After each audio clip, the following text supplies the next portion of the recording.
Hi everyone, and welcome back to Sailing Whitehawk.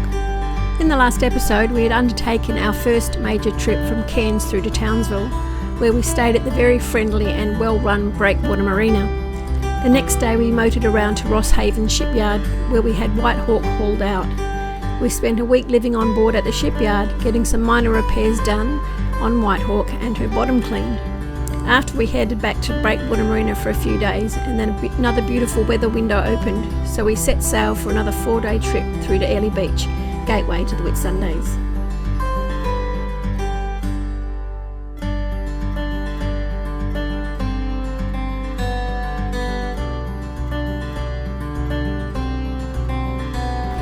It's always a bit nerve-wracking watching your boat being hauled out.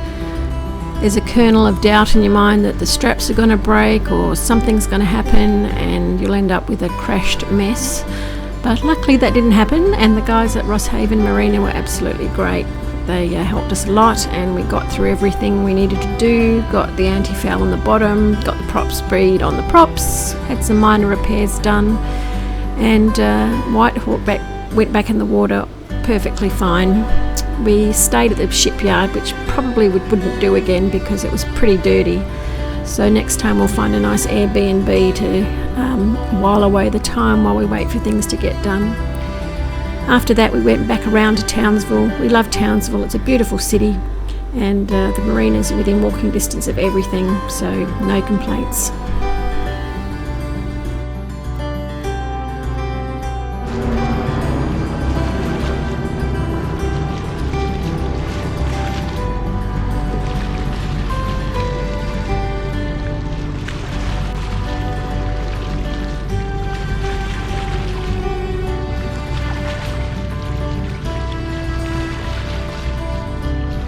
This video is really interesting because it's another whale encounter, which is always lovely, but it does show how difficult they are to spot on the water. They sometimes just rest here like this, and it's like dangerous at times. Double-edged sword, of course, because it's lovely to see them, but you don't want them to tear your boat apart at the same time. Just have to keep your wits about you and make sure that you're doing the right thing and keeping yourself and your boat safe and the whale safe.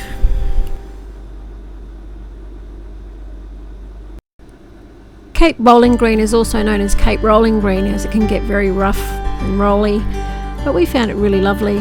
Beautiful sunset, quiet night, we had no complaints whatsoever.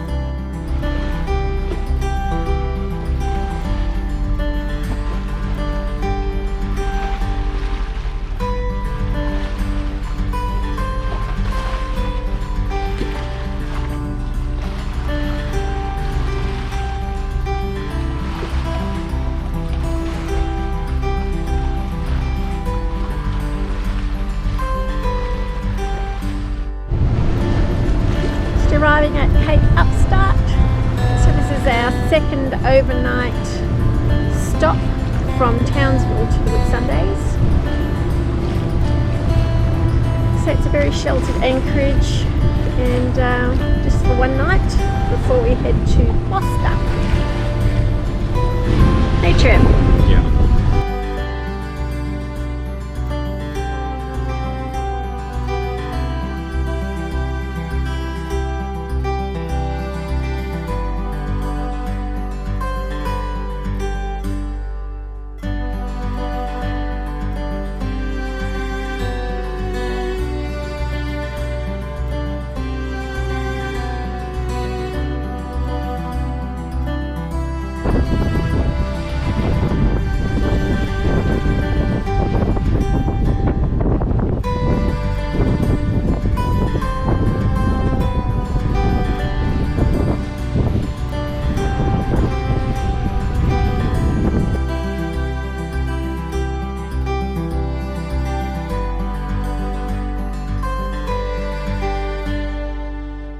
As we came around Cape Upstart, there was another whale encounter with a mother and calf having a good play in the ocean.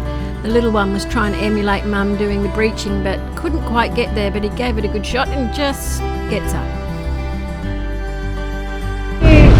Trolling lure, because the last one was, what would you say, Jim? Shit. So this one's a lot more, you won't see that now, but it's a lot more colourful, and hopefully it will drive a bit better. arriving at Cape Gloucester. This is our overnight before we head into Airlie Beach. Very beautiful again, and we've got dinner at the resort, which I think is up there somewhere. And just cruising in to see if we want to anchor or moor. Moorings are a pain in light winds, which is what we've got. Anchors get muddy, so we're just going to decide in a minute. Calm, very peaceful. We didn't go in for tea at the resort. We decided that we'll probably come back here at some point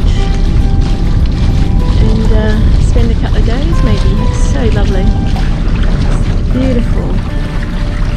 So we're now going through the passage between Gloucester Island and Cape Gloucester. It can get quite shallow, so I'm up the front on lookout. And there's little resorts tucked in there. Private houses. Very nice. Some dolphins this morning, but again, not very friendly. And on our way to Airlie.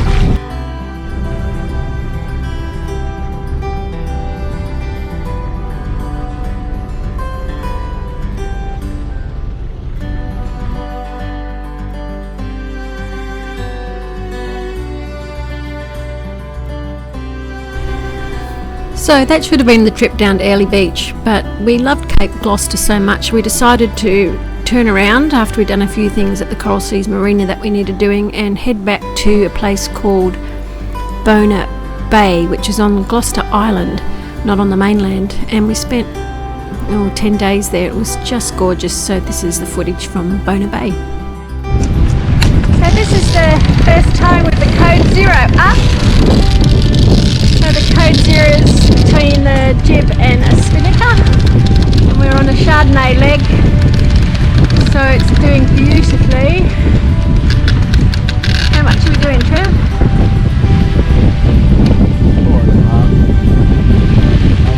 4.5 in 8 knots, which isn't bad for us.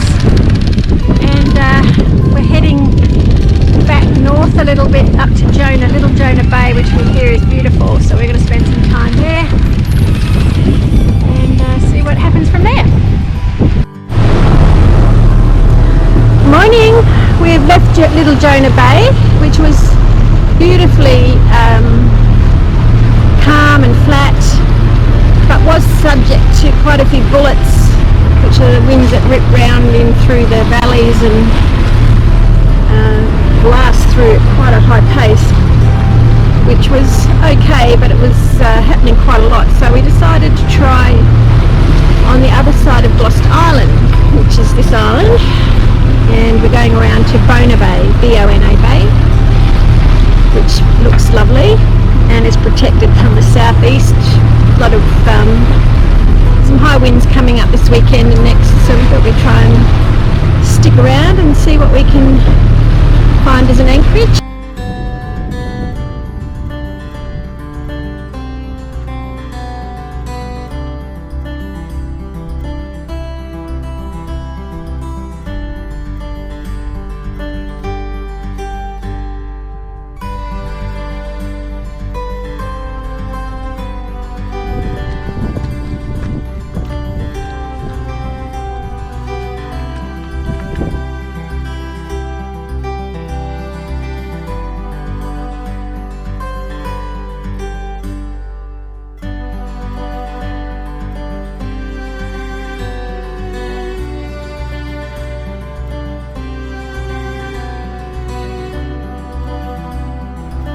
Instead of racing back to Airlie Beach, we decided we'd head over to Bowen and have a look there. We have been there before, and it's a very pretty little town, especially on the Horseshoe Bay side, which you see here. We resupplied and refueled there and waited out some bad weather, but we did have to try trot mooring, which is something that we've never done before, and I'm not sure that we got it completely right, but we gave it a good go. And it's the first time we've ever done anything like this, so if it had been on CCTV, someone would have had a good laugh at us having a try at this. So that was our detour to Bona Bay and Bowen. We made our way to Airlie Beach from Bowen in quite rough conditions, head on, blowing quite a lot, but it was okay, we got there okay. And next episode we'll have a look at the beautiful Whitsundays. Thanks for watching, bye for now.